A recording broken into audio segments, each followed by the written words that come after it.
Buenas noches, me llamo Marcos. Espero que estén bien, seré el narrador del relato esta noche. Me gustaría saber desde qué ciudad nos escuchan. Les pido que primero se suscriban al canal y dejen un comentario. Se los agradezco desde ya.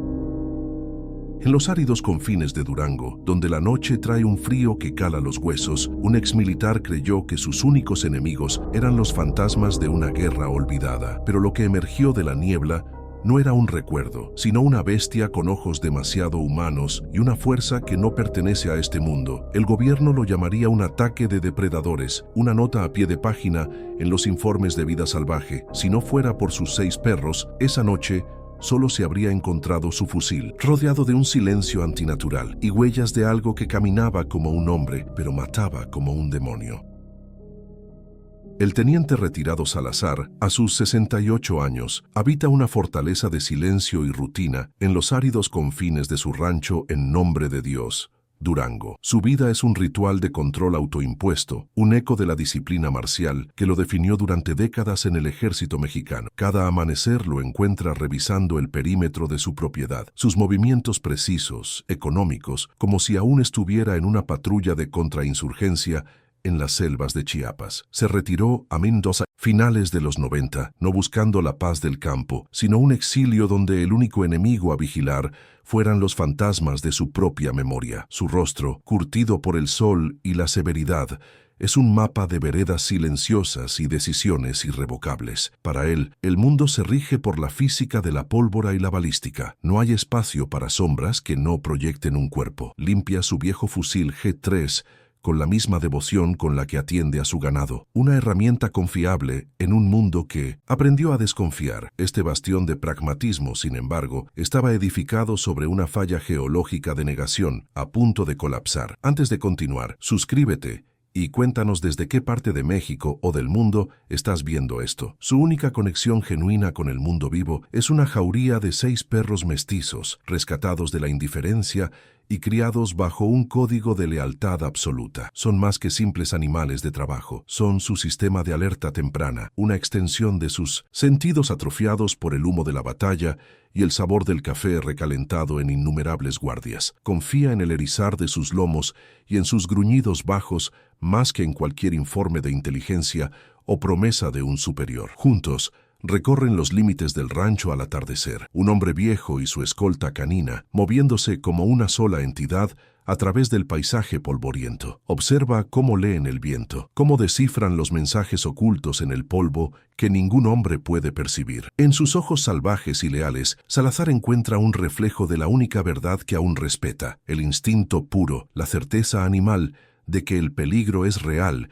y siempre está al acecho, incluso en el más profundo de los silencios. El rancho mismo es un personaje en esta obra de aislamiento, enclavado en los valles escarpados donde el semidesierto de Durango comienza a coquetear con las primeras estribaciones de la Sierra Madre Occidental. El lugar impone una soledad casi sagrada. De día, el sol castiga la tierra con una ferocidad implacable, pero la noche trae consigo un frío que cala hasta los huesos, arrastrado desde las cumbres por un viento que susurra historias antiguas. Con frecuencia, una neblina espesa y lechosa asciende desde el arroyo seco, una marea blanca que devora la luz de la luna y amortigua cada sonido, transformando los familiares contornos de los cerros en un laberinto de espectros grises. Es un territorio que exige respeto, que le recuerda constantemente al hombre su condición de intruso, de inquilino temporal en un dominio gobernado por fuerzas que no comprenden de títulos de propiedad ni de cercas de alambre de púas. La casa de Salazar no es un hogar, es un puesto de avanzada, una construcción sólida de adobe y concreto, con pocas ventanas, todas ellas reforzadas con herrería gruesa y postigos de madera que se cierran al anochecer como los párpados de un reptil. El interior es espartano, funcional hasta la frialdad. No hay fotografías en las paredes, ni adornos que hablen de un pasado familiar. Solo lo esencial, una cama, una mesa, una estufa de leña y en un rincón prominente, un armero de metal donde su G3 descansa junto a una escopeta calibre 12. Cada objeto tiene un propósito. Cada mueble está colocado para ofrecer una línea de visión clara hacia las entradas. Es el espacio vital de un hombre que nunca ha dejado de estar en guerra. Un hombre que se acuesta cada noche esperando una emboscada, aunque el único enemigo que ha conocido aquí, hasta ahora, ha sido el peso de sus propios recuerdos. Su rutina es el blindaje contra el caos de su mente. El amanecer lo recibe con el olor a café de grano y el ritual de limpiar sus armas, una meditación de acero y aceite que calma el temblor latente en sus manos. Luego viene el trabajo físico, implacable, reparar cercas, acarrear agua, vigilar al ganado. Cada tarea es una barrera construida contra el pasado, una forma de agotar su cuerpo para que su mente no tenga la energía de vagar por las selvas de Guerrero o los campamentos clandestinos donde aprendió que el silencio institucional era tan letal como una bala. Se mueve con la economía de un soldado veterano, sin un gesto de más, sin una palabra innecesaria. El sudor y el cansancio son sus aliados, los únicos sedantes en los que confía para mantener a raya las imágenes de rostros y eventos que la burocracia militar se esforzó por borrar de los archivos oficiales. El silencio en nombre de Dios es una entidad física, una presión en los oídos que magnifica los sonidos más ínfimos. Salazar se ha convertido en un experto traductor de ese lenguaje. Distingue el silbido del viento entre los mezquites del arrastre sigiloso de una serpiente de cascabel. Conoce el lamento del coyote solitario y el crujido de las ramas que delata a un venado abrevando en la oscuridad. Su mundo es un tapiz sonoro predecible, un ecosistema de causas y efectos lógicos que le permite mantener una ilusión de control. Cada ruido tiene su lugar, su explicación anclada en el mundo natural que él domina. Es esta certeza, esta fe en la racionalidad del entorno, la que se convertirá en la primera víctima del horror que se avecina. Pronto escuchará algo que no encaja en su inventario de miedos conocidos, un sonido gutural que desgarrará el tejido de su realidad. En el pueblo más cercano, a una hora de camino de terracería, las viejas aún susurran cuentos de nahuales, de hombres que caminan con piel de lobo bajo la luna llena. Salazar ha escuchado estas historias, desechándolas con una sonrisa condescendiente, como el folclore de gente ignorante. Su formación militar lo programó para enfrentar amenazas tangibles, hombres con fusiles, ideologías, órdenes. Lo sobrenatural es una variable que su ecuación de supervivencia no contempla, un lujo para mentes que no han visto la brutalidad metódica de la que es capaz el ser humano. Para él, el único monstruo verdadero siempre ha tenido rostro de hombre. Esta convicción, tan arraigada como los cimientos de su casa, es la armadura que lo ha mantenido funcional. Pero también es su punto ciego, la brecha por la que se infiltrará una oscuridad que no puede ser explicada con manuales de estrategia. A sus 68 años, el cuerpo de Salazar es un testimonio de una vida de rigor y violencia. Es un hombre enjuto, de una fortaleza fibrosa que la edad no ha conseguido mermar del todo, pero el costo es visible en el mapa de cicatrices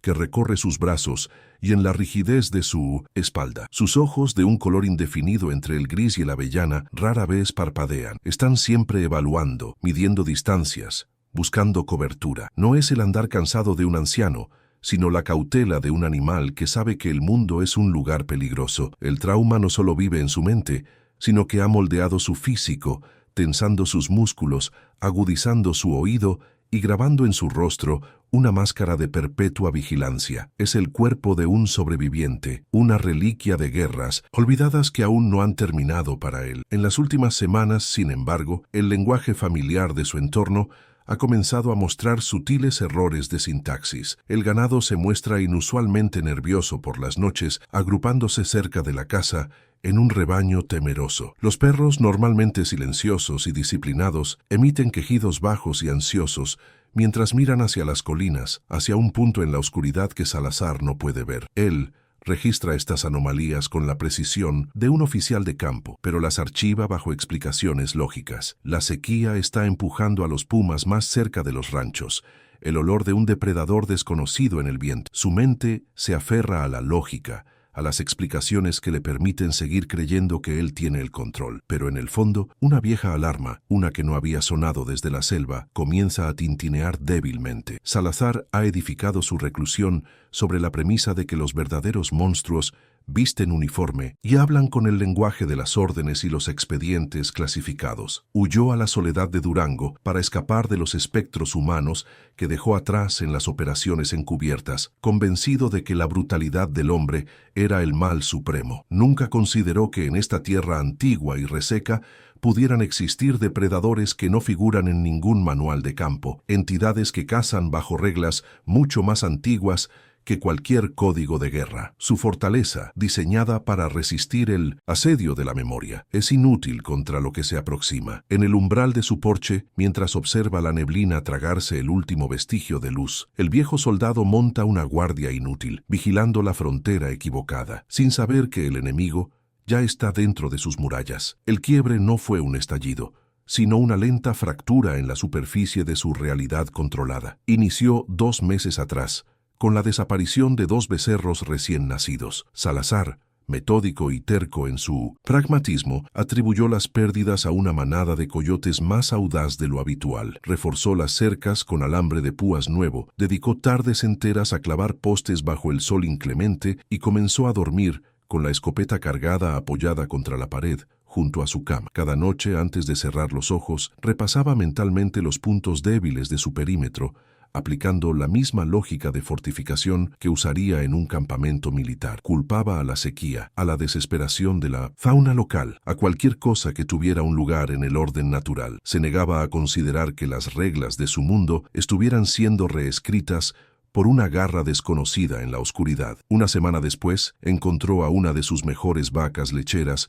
muerta junto al abrevadero. El cuerpo no había sido devorado de la forma salvaje y caótica de un puma o un oso. Estaba desgarrado, sí, pero con una precisión brutalmente eficiente. El cuello estaba roto, con una fuerza descomunal, y el torso, abierto con cortes largos y profundos, casi quirúrgicos, que dejaban al descubierto las entrañas sin esparcirlas. No había señales de lucha prolongada, solo la evidencia de un ataque fulminante y abrumador. Salazar, que había visto los estragos de la metralla y los explosivos en cuerpos humanos, reconoció la firma de una violencia que no buscaba alimentarse, sino aniquilar. La escena estaba impregnada de una inteligencia depredadora que helaba la sangre, una que iba más allá del simple instinto animal de supervivencia. El miedo, como una plaga silenciosa, comenzó a extenderse por los ranchos vecinos. Se manifestaba en susurros, en miradas evasivas en el pueblo. La tensión alcanzó un nuevo nivel cuando el hijo adolescente de su vecino más cercano, un muchacho generalmente serio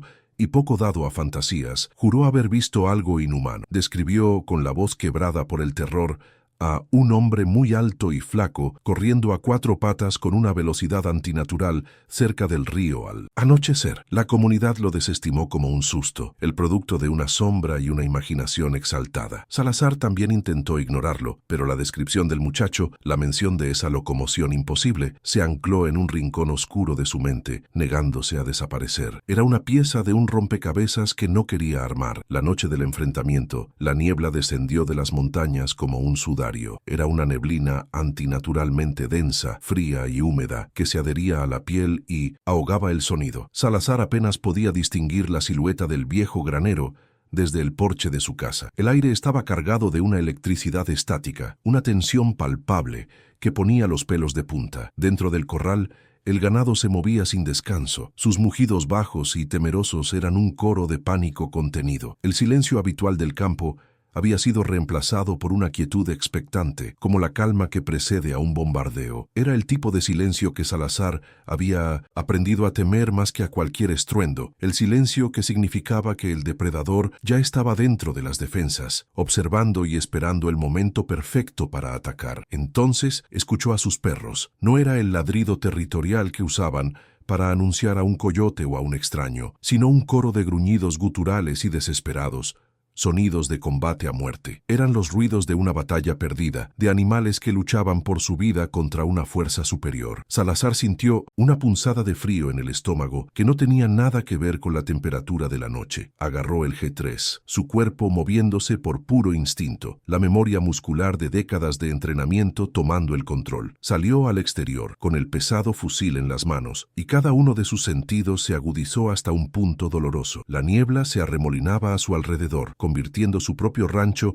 en un territorio enemigo y desconocido, donde la amenaza podía surgir desde cualquier dirección. Avanzó con la cautela de un soldado limpiando una trinchera, sus botas apenas haciendo ruido en la tierra húmeda. El pandemonio de gruñidos y chillidos lo guió hacia el granero y entonces lo vio. La escena era un tabló infernal recortado contra la pared de madera del edificio. Sus 6 perros, su leal jauría, formaban un semicírculo tenso y tembloroso, con el pelaje erizado y los dientes al descubierto. Habían acorralado algo contra la pared. No era un oso ni un puma. La silueta era alta, encorvada, con unos brazos anormalmente largos que casi rozaban el suelo. Se mantenía erguida sobre 2 piernas, pero de una manera inestable, como si estuviera decidiendo si correr como un hombre o como una bestia. La forma era una abominación, una distorsión de la anatomía que gritaba incorrecto al cerebro primal de Salazar. Una ráfaga de viento apartó la niebla por un instante, y la débil luz que se filtraba desde la casa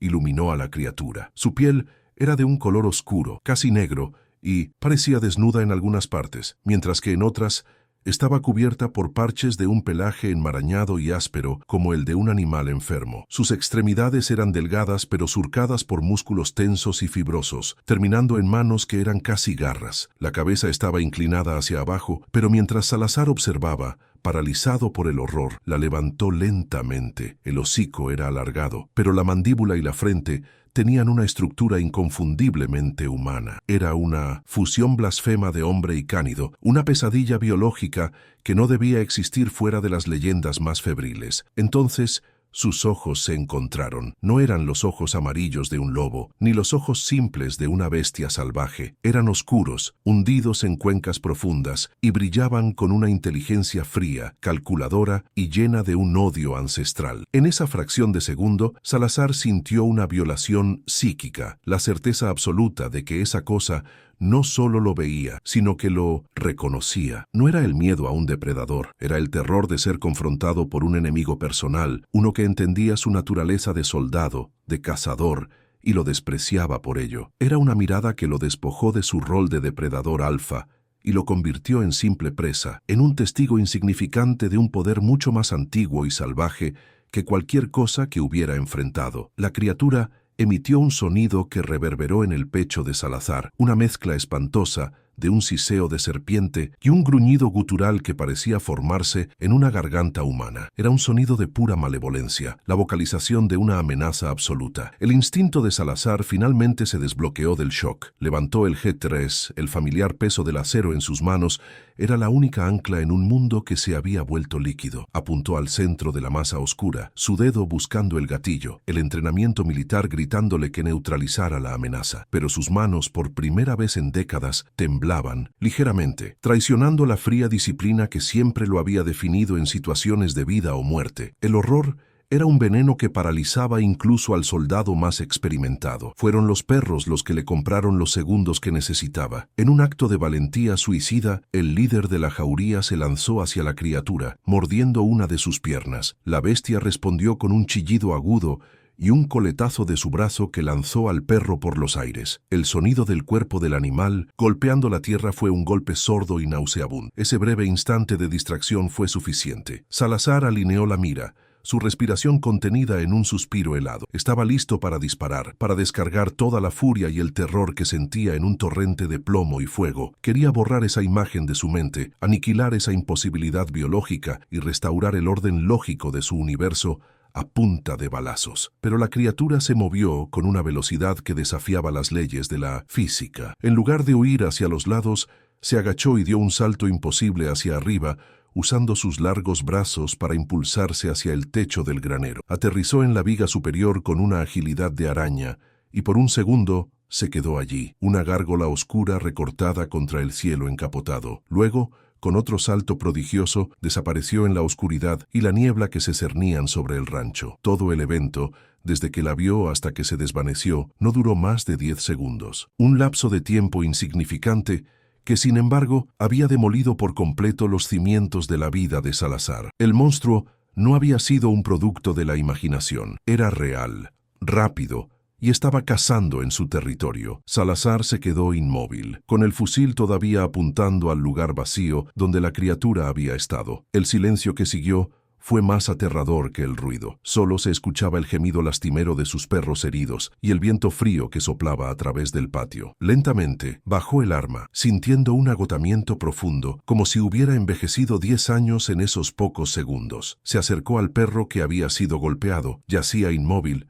con el cuello en un ángulo antinatural. Los otros 4 supervivientes se acurrucaban a su alrededor, temblando incontrolablemente, sus instintos de depredadores completamente rotos. Habían enfrentado algo para lo que la evolución no los había preparado, y el terror había dejado una marca indeleble en ellos, al igual que en su amo. La vigilia de esa noche fue una tortura. Salazar se atrincheró en su casa, con todas las luces encendidas y el G3 sobre sus rodillas. Cada crujido de la madera, cada susurro del viento era la criatura regresando. La fortaleza que había construido ya no se sentía segura, se sentía como una trampa. El pragmatismo que lo había sostenido toda su vida se había hecho añicos. ¿Cómo se lucha contra algo que no debería existir? ¿Qué manual de campo cubre el enfrentamiento con una anomalía biológica con ojos inteligentes? Por primera vez desde que era un recluta novato en medio de su primer tiroteo, Salazar sintió el sabor metálico del miedo puro, incontrolable y absoluto en la parte posterior de su garganta. Los síntomas del viejo trauma, el TEPT que había mantenido a raya con disciplina y aislamiento, regresaron con la fuerza de un huracán. Sudores fríos, manos temblorosas, la sensación constante de ser observado, los fantasmas de sus misiones en Guerrero, que había logrado encerrar bajo llave. Ahora se sentaban a la mesa con él, sus rostros silenciosos superponiéndose con la imagen de la bestia. La selva y el desierto de Durango se fusionaron en su mente, ambos convertidos en zonas de caza donde él ya no era el cazador. La criatura no solo había invadido su rancho, sino que había demolido las defensas psicológicas que le habían costado 30 años construir, dejándolo expuesto y vulnerable a sus propios demonios. Fue entonces cuando un recuerdo fragmentado, enterrado bajo capas de informes clasificados y órdenes de silencio, emergió con una claridad brutal. Una operación en la Sierra de Guerrero a principios de los 80, un pequeño pueblo que había sido masacrado. Los informes oficiales culparon a la guerrilla, pero los cuerpos estaban desgarrados de la misma manera antinatural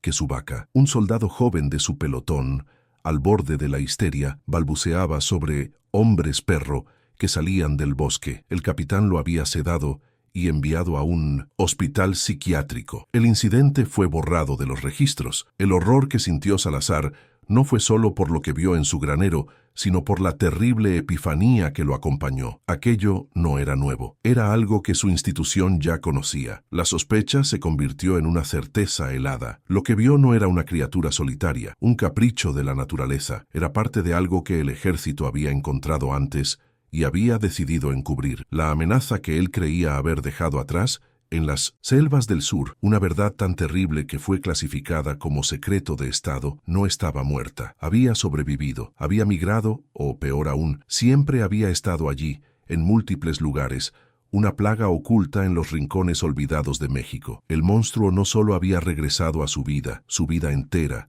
su carrera, su silencio cómplice, habían sido una larga preparación para este inevitable reencuentro. El pasado no estaba muerto, ni siquiera era pasado, estaba afuera, en la niebla, esperando. Aquel recuerdo, sepultado durante casi 40 años bajo capas de negación y disciplina, resurgió con la violencia de una herida reabierta. No fue un simple destello de memoria, sino una inmersión sensorial completa. El aire seco de Durango se desvaneció, reemplazado por la humedad sofocante y el olor a tierra podrida de la Sierra de Guerrero a principios de los 80. Salazar ya no era un anciano atrincherado en su rancho, sino un joven y ambicioso teniente al mando de un pelotón de infantería, convencido de que la lógica militar y el poder de fuego de su fusil G3 eran la respuesta a cualquier problema que la nación le presentara. Su misión oficial era la erradicación de células guerrilleras, una cacería de fantasmas ideológicos en un laberinto verde que se tragaba a los hombres y sus certezas por igual. El verdadero enemigo, sin embargo, no portaba rifles ni leía a Marx. Era mucho más antiguo. La jungla de Guerrero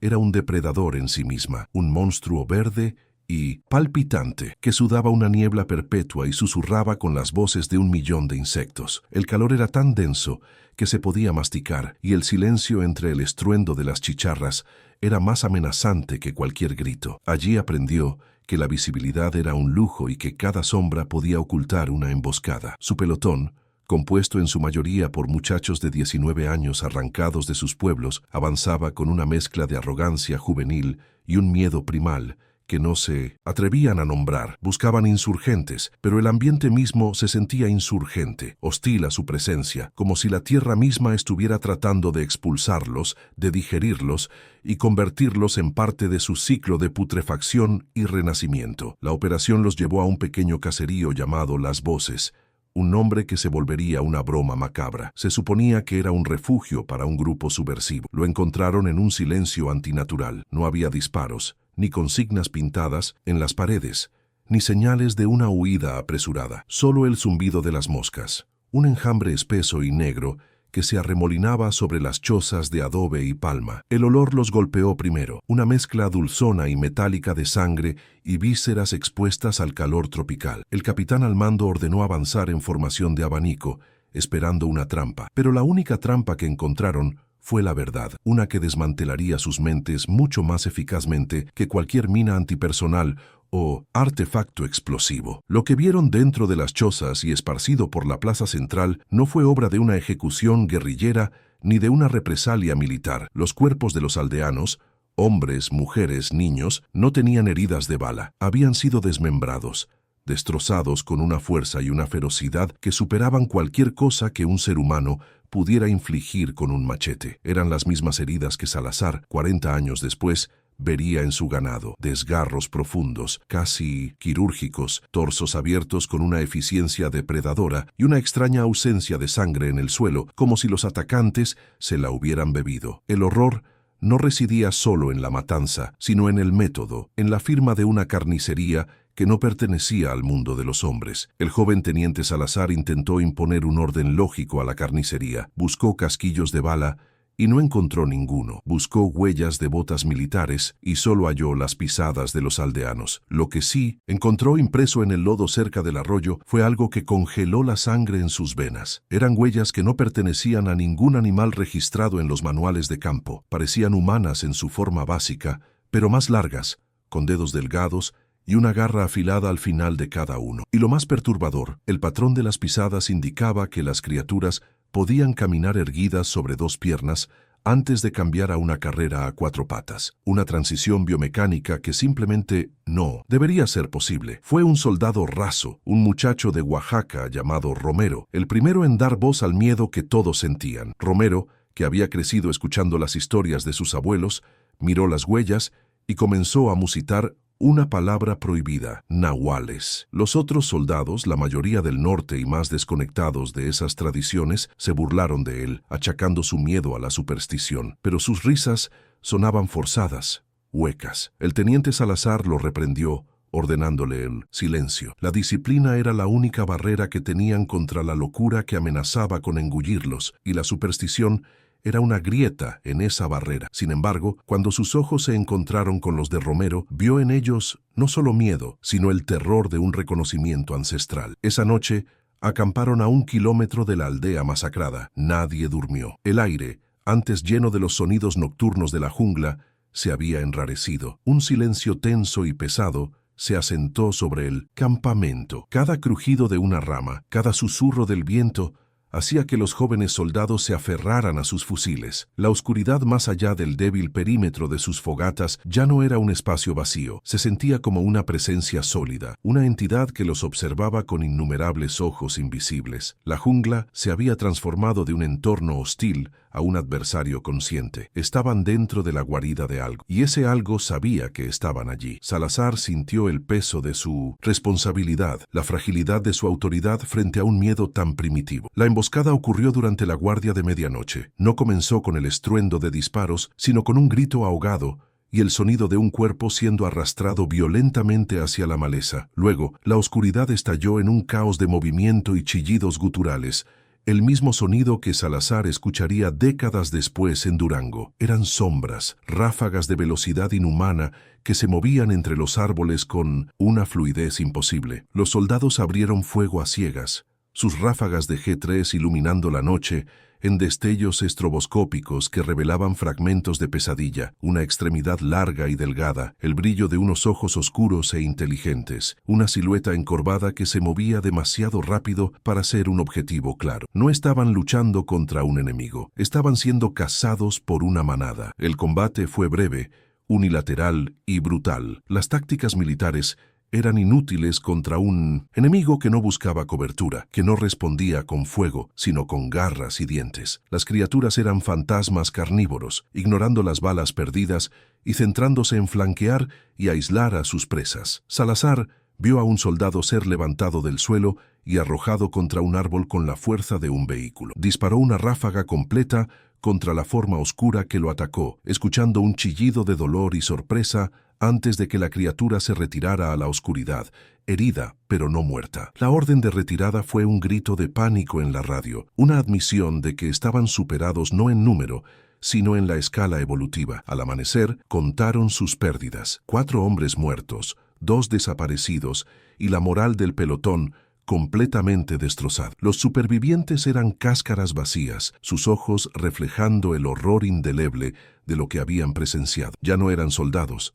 eran víctimas. Salazar informó de la emboscada por radio, describiéndola con el lenguaje codificado del ejército como un contacto con fuerza enemiga superior y no convencional. El silencio en el otro extremo de la línea fue más elocuente que cualquier respuesta. Durante horas no recibieron órdenes, abandonados a su suerte con sus muertos y sus demonios en mitad de la nada, como si el alto mando no supiera cómo procesar la información. La ayuda llegó al mediodía, pero no era la que esperaban. No era un equipo de rescate del ejército, sino un helicóptero Huey sin insignias militares que aterrizó en un claro cercano. De él descendieron 5 hombres vestidos con uniformes de fajina, sin marcas de rango y con rostros inexpresivos y fríos. No eran soldados, se movían con la eficiencia de los agentes de inteligencia o de una unidad de operaciones especiales clandestina. Su líder, un hombre de gafas oscuras y una cicatriz en la barbilla, se presentó simplemente como el doctor y relevó a Salazar del mando de la escena. Su autoridad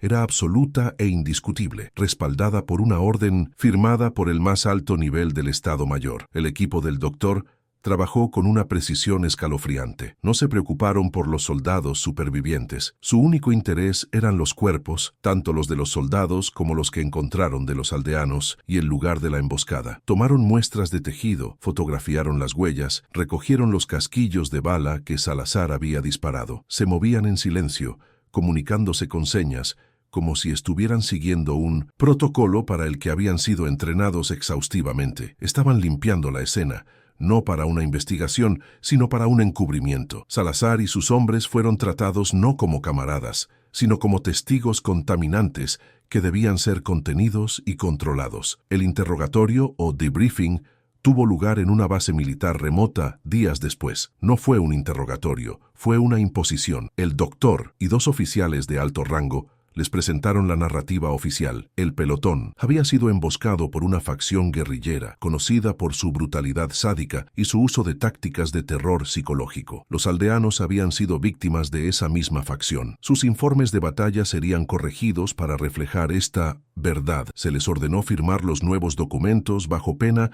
de ser sometidos a un consejo de guerra por insubordinación y por difundir información que podría dañar la moral de las Fuerzas Armadas y la seguridad nacional. Era una orden, no una sugerencia. Romero, el joven soldado de Oaxaca, se quebró. Se negó a firmar gritando entre sollozos que habían sido nahuales, que el gobierno lo sabía y los estaba usando como carnada. Su histeria fue la excusa perfecta. 2 enfermeros militares se lo llevaron a la fuerza, inyectándole un sedante. El diagnóstico oficial fue psicosis de combate aguda. Nunca más se supo de él. Fue el primer sacrificio humano hecho en el altar del secreto. Los demás soldados, aterrorizados y rotos, firmaron los informes falsificados en silencio, convirtiéndose en cómplices de la mentira. Compraron su supervivencia y su carrera al precio de su verdad y su cordura. Fue durante una de esas sesiones que Salazar, esperando fuera de una oficina, escuchó a 2 de los hombres del doctor hablar en voz baja. Utilizaron un acrónimo que nunca antes había oído. ABLOE sonaba estéril, burocrático, una forma de desinfectar el horror. Años después,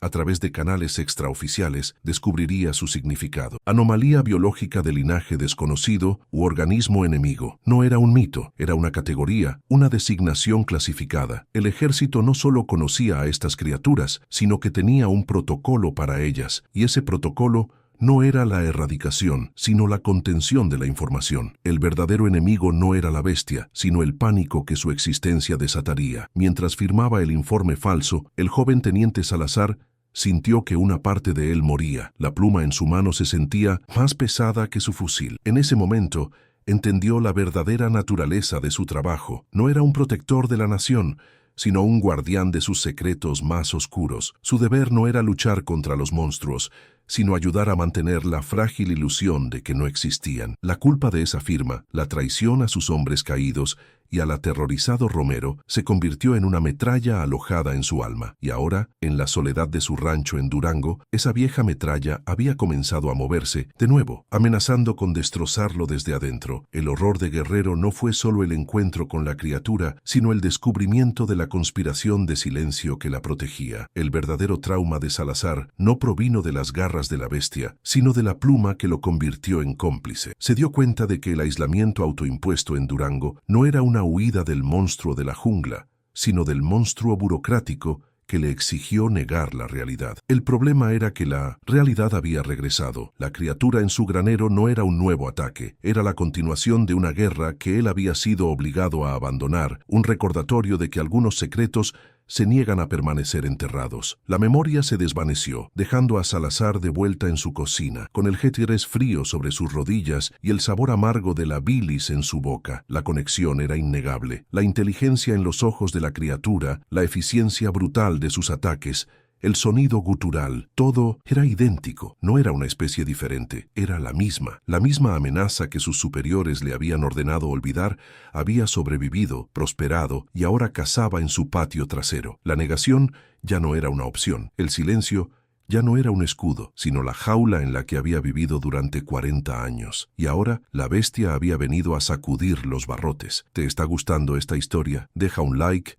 y suscríbete al canal. Ahora continuamos con el vídeo. La decisión de regresar no nació de un impulso de valentía, sino de la fría lógica de un soldado acorralado. La criatura en Durango no era el final de una vieja guerra, sino el prólogo de una nueva. Salazar comprendió, con una claridad que era puro terror, que su rancho no era una fortaleza, sino la siguiente posición a ser rebasada por el enemigo. La culpa, esa metralla que llevaba alojada en el alma desde Guerrero, comenzó a supurar. El rostro del joven soldado Romero, sacrificado en el altar del secreto de Estado, se superponía al suyo en el reflejo de la ventana. El silencio que había comprado con su firma se había convertido en una deuda de sangre, y el acreedor había venido a cobrar no solo a su puerta, sino a las de todo un país que ignoraba el cáncer que crecía en sus entrañas. Ir a Guerrero ya no era una opción, era la única maniobra táctica que le quedaba. La preparación para el viaje fue un ritual sombrío, una exhumación de su propio pasado. Desempolvó su vieja mochila militar, el lienzo verde olivo, manchado con el sudor y quizás la sangre de fantasmas de hace 40 años. Revisó su G3 con una meticulosidad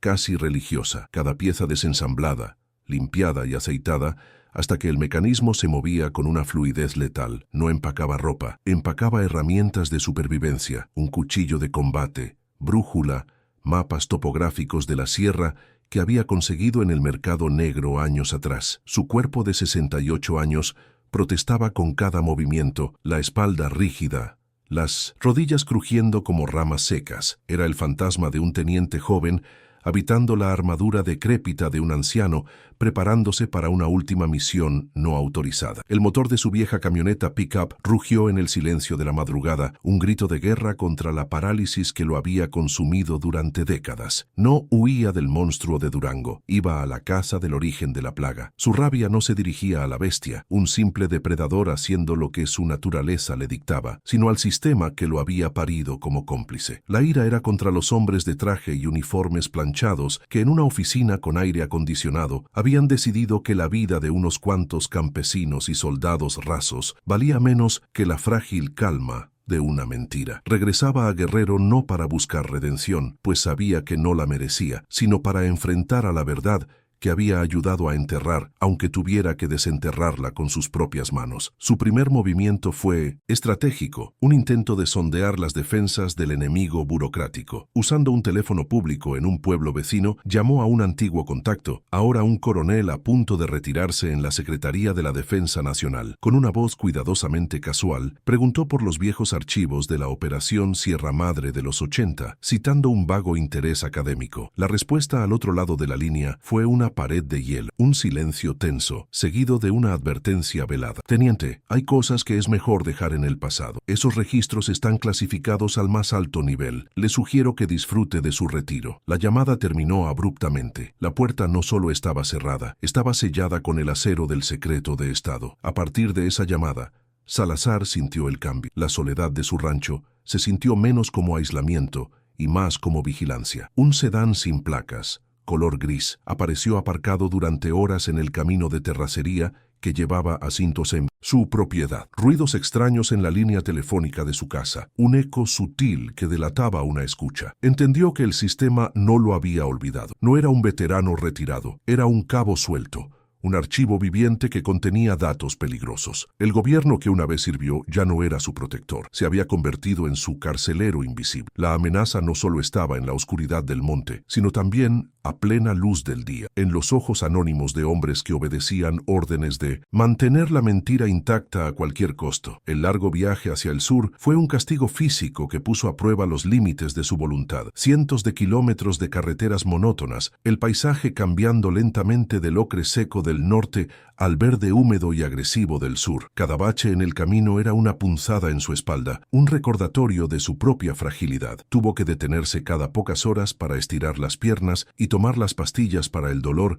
que mantenían a raya la artritis. Se observó en el espejo retrovisor el rostro de un extraño surcado de arrugas, los ojos hundidos por el cansancio y la falta de sueño. Ya no era el depredador en su mejor momento, era un viejo lobo con el pelaje gris y los colmillos gastados, regresando a su antiguo territorio para una última confrontación. El cambio de atmósfera fue una agresión a sus sentidos. El aire de guerrero, denso, cargado de humedad, y el olor a vegetación en descomposición se sintió como una manta mojada sobre su rostro. Los recuerdos, antes fragmentos nebulosos, se volvieron vívidos, casi tangibles. Podía oler la pólvora, escuchar los gritos ahogados en la jungla, sentir el miedo helado de sus hombres. El parabrisas de la camioneta se empañaba constantemente, como si la selva estuviera exhalando sobre él, tratando de cegarlo. Este no era un simple regreso a una ubicación geográfica, era un descenso a las profundidades de su propio infierno personal, un lugar donde el tiempo no había pasado, simplemente había estado esperando su retorno. Llegó a Tlacotepec, el pueblo más cercano a la zona cero de la masacre de las voces. El lugar había crecido de forma desordenada, pero la misma atmósfera de desconfianza y miedo contenido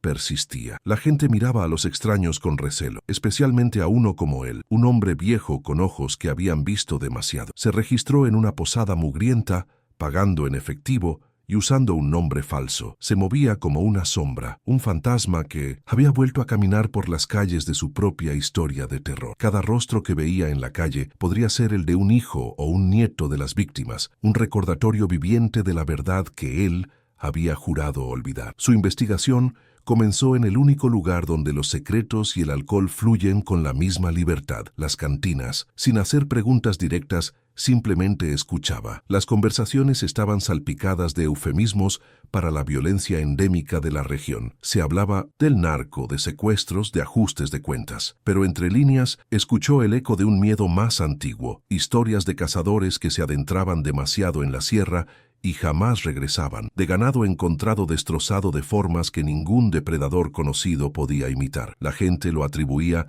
a mañas del diablo o a grupos criminales sádicos, pero Salazar reconoció la firma. El Abloé seguía cazando, y la violencia humana le servía de camuflaje perfecto. Fue en una de esas cantinas donde su camino se cruzó con el de Andrea. Era una periodista joven de Chilpancingo, con una mirada demasiado intensa y una determinación que rayaba en la imprudencia. Estaba investigando una serie de desapariciones que no cuadraban con el patrón del crimen organizado. Hacía demasiadas preguntas, se acercaba demasiado a la verdad. Al principio, Salazar la vio como un riesgo, una variable incontrolable, pero en su idealismo y su negativa a aceptar las mentiras oficiales, vio un débil reflejo del joven teniente que él había sido antes de que el sistema le enseñara a callar. Ella era una herramienta o un obstáculo, y él necesitaba decidir cuál de las dos cosas sería. El primer encuentro fue una colisión de desconfianza. Él era un muro de evasivas y monosílabos. Ella, un taladro de preguntas directas. Él hablaba del pasado como un país extranjero. Ella quería nombres,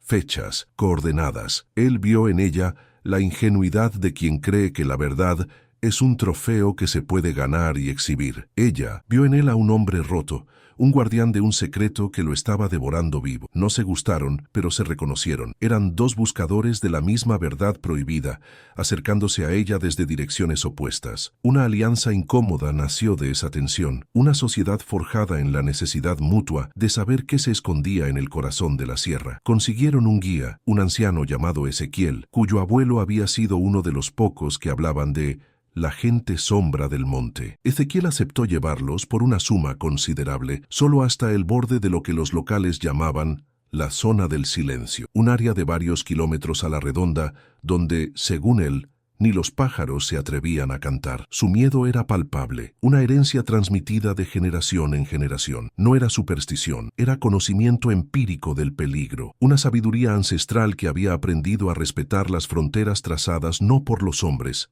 sino por los depredadores. Su terror fue la confirmación más sólida que Salazar había recibido hasta entonces. Adentrarse en la selva fue como cruzar el umbral hacia otro mundo. La luz del sol se filtraba a duras penas a través del espeso dosel de árboles, creando un crepúsculo perpetuo y opresivo. El aire era inmóvil, pesado, y el silencio era tan profundo que Salazar podía escuchar el latido de su propio corazón. Andrea, que hasta entonces había mantenido una fachada de profesionalismo cínico, comenzó a mirar nerviosamente a su alrededor, su respiración volviéndose superficial. Para Salazar, sin embargo, la sensación era terriblemente familiar. No sentía miedo, sino una especie de resignación sombría. Había vuelto a casa, al vientre de la bestia, al escenario de su pecado original. La primera prueba física apareció a los 2 kilómetros, los restos de un pecarí, desgarrado con una violencia metódica. Andrea, tratando de aferrarse a la racionalidad, sugirió que podría haber sido un jaguar. Salazar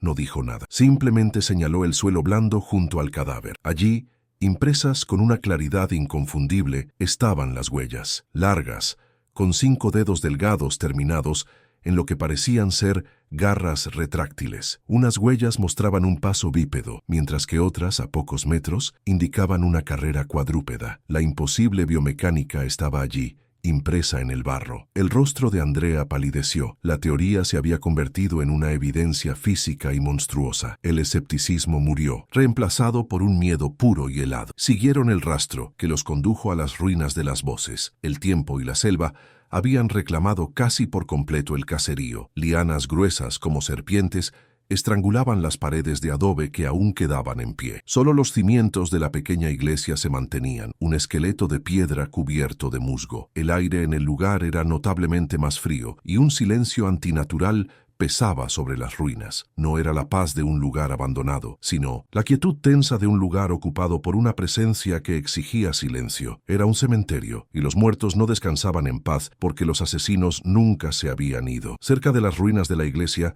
en la ladera de una pequeña colina, encontraron la guarida. No era una cueva, sino algo mucho más inquietante, una red de madrigueras excavadas en la tierra roja, como un termitero gigante. Las entradas eran lo suficientemente grandes para que un hombre pudiera entrar arrastrándose, y de su interior emanaba un hedor almizclado y nauseabundo, una mezcla de carroña, tierra húmeda y un olor animal que Salazar no pudo identificar. Esto no era un refugio temporal, era una colonia, un nido establecido. La magnitud de la obra indicaba no solo la presencia de las criaturas, sino su permanencia. Habían hecho de este lugar su hogar, su bastión. Un gruñido bajo y gutural resonó desde la boca de la madriguera más grande, haciendo vibrar el aire. No era un solo animal. El sonido tenía capas, una polifonía de amenazas que sugería múltiples presencias. Salazar empujó a Andrea detrás de él, levantando el G3, sus movimientos volviéndose fluidos por la adrenalina. Todo su ser se enfocó en esa abertura oscura. El teniente joven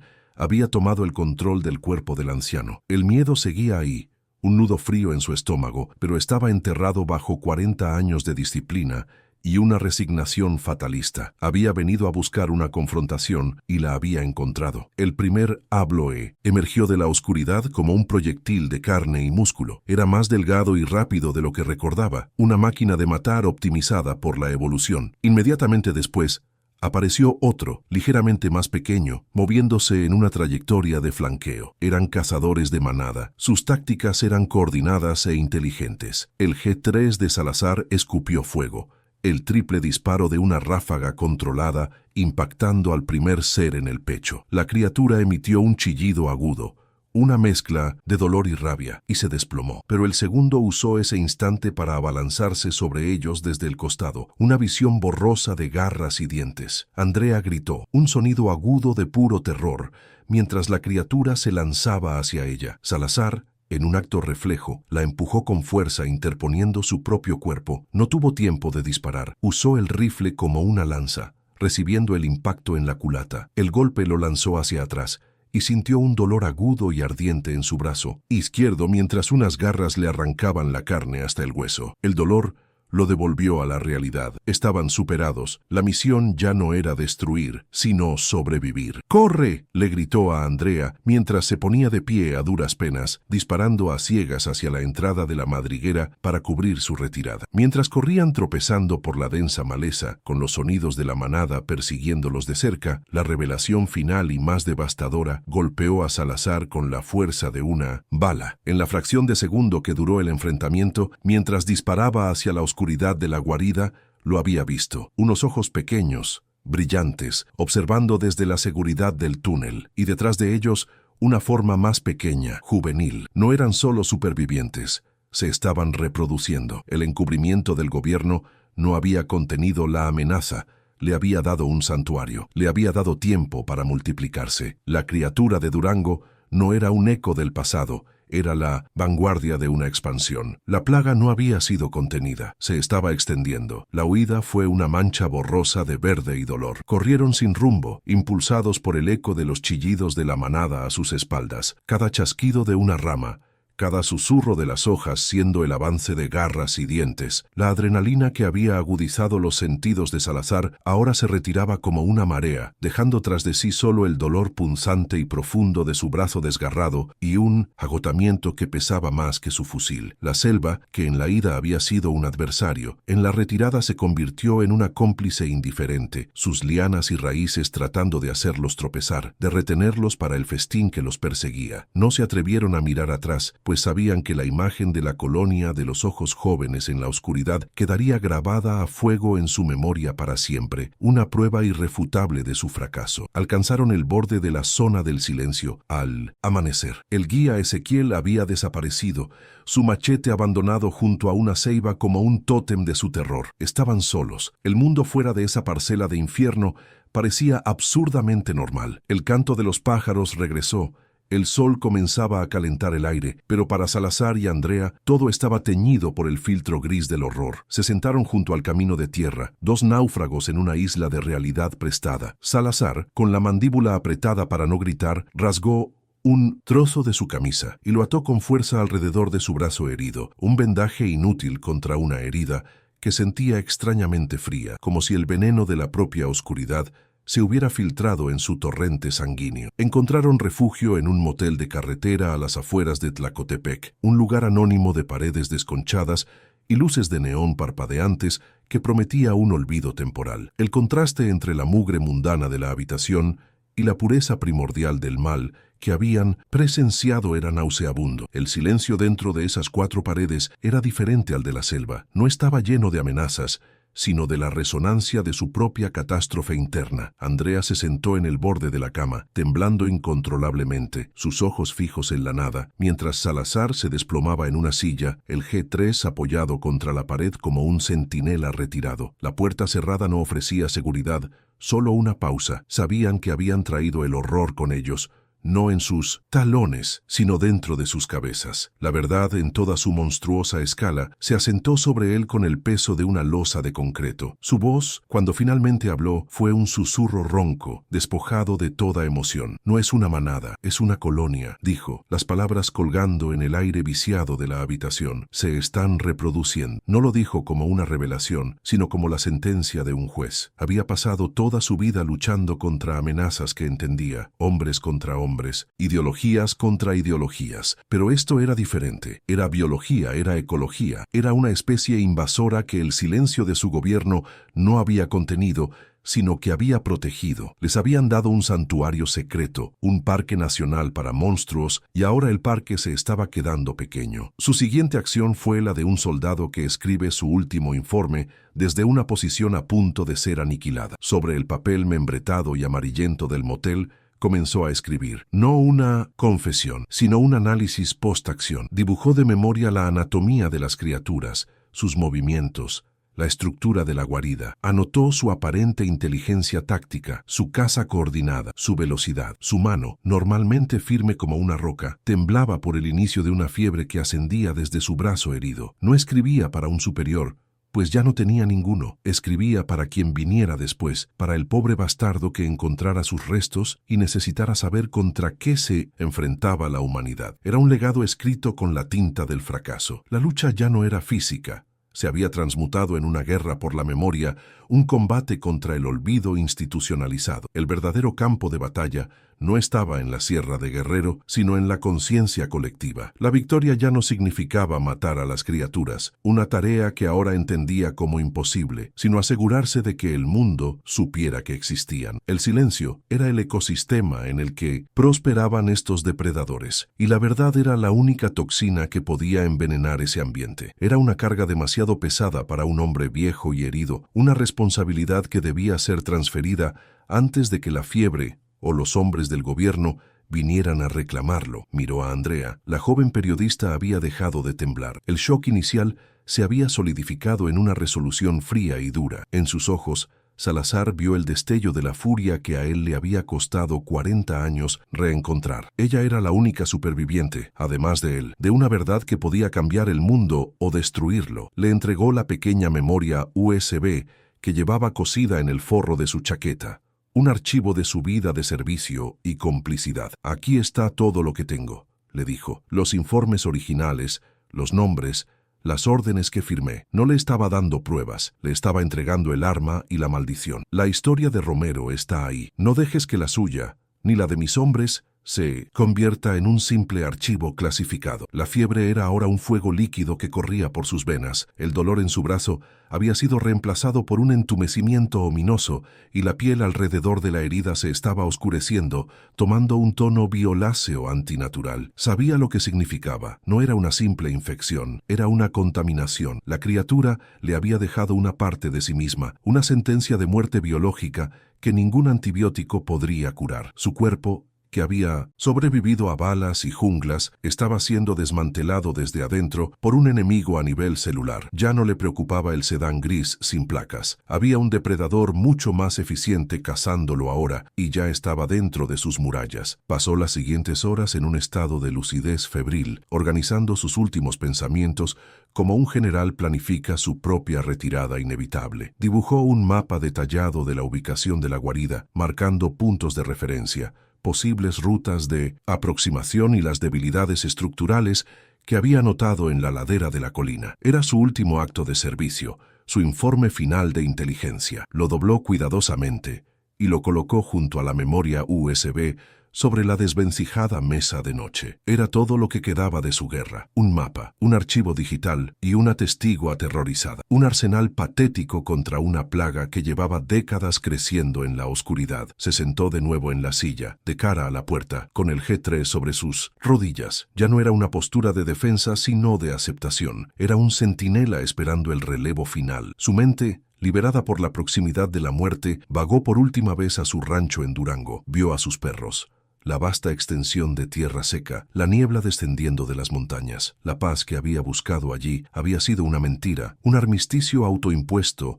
en una guerra que nunca había terminado. La criatura no había venido a cazarlo a él el individuo, había venido a recordarle a la institución, a través de él, que ninguna tumba es lo suficientemente profunda para contener una verdad con garras. El encierro de su confesión no buscaba el perdón, pues sabía que sus pecados iban más allá de la absolución. Era una advertencia, un faro encendido en el borde del abismo. El sistema no había fallado en su misión de proteger a la gente de los monstruos. El sistema se había convertido en el monstruo, uno que se alimentaba de secretos y sacrificaba a sus propios hijos para mantener la ilusión de un mundo ordenado. Su lucha personal había terminado. Se recostó en la silla, el metal frío del fusil contra su piel febril, y cerró los ojos, no para dormir, sino para observar por última vez el desfile de rostros que había traicionado con su silencio. Su legado final fue una nota garabateada con su mano temblorosa que deslizó sobre la mesa hacia Andrea. No era un adiós, era una transferencia de mando. La batalla ya no se libraría con balas, sino con bytes y titulares. La única esperanza era que el pánico de la verdad fuera menos destructivo que el cáncer del secreto. Su última reflexión fue una epifanía terrible y clara. El mayor crimen de sus superiores no fue ocultar a los monstruos, sino acostumbrar al mundo a no escuchar sus gritos. Y mientras la conciencia se le escapaba, entendió que el silencio no los había escondido, los había cultivado. ¿Qué estarías dispuesto a callar para proteger al mundo? Deja un corazón si crees que hay verdades que merecen ser contadas. Comenta El Bosque no olvida si también sientes que el silencio puede ser un enemigo.